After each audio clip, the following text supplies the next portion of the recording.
میاں صاحب سب ادھر آؤ نا. یہ سب مبارکباد لینے واسطے خود آنا پڑے گا. جی میاں صاحب آج کے فیصلے پہ کیا کہیں گے؟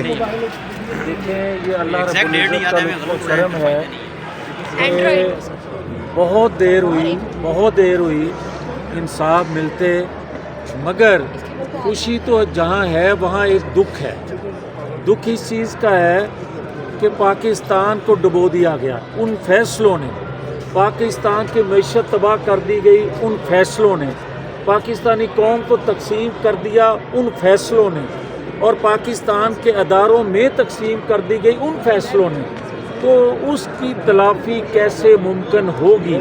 آج بھی کہتا ہوں اس کی تلافی ممکن ہے، اور لوگ صاف ذہن سے 2024 کے انتخابات میں جا سکتے ہیں اگر اسی بلڈنگ سے یہ بھی نیکی کر دی جائے کہ 2017 کے دیے جانے والے فیصلے ان کے پیچھے کون کردار تھے اور ان کا مقصد کیا تھا.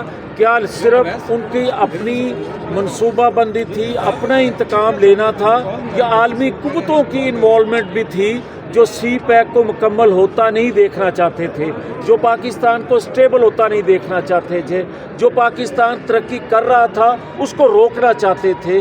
یہ ساری چیزیں اس وقت کلیئر ہو سکتی ہیں جب اسی بلڈنگ سے کم از کم یہ جملہ ضرور کہہ دیا جائے کہ 2017 کے کروانے والے جو تھے فیصلے اور دینے والے جو فیصلے تھے وہ کن کے ایجنڈے پہ کام کر رہے تھے. Thank you.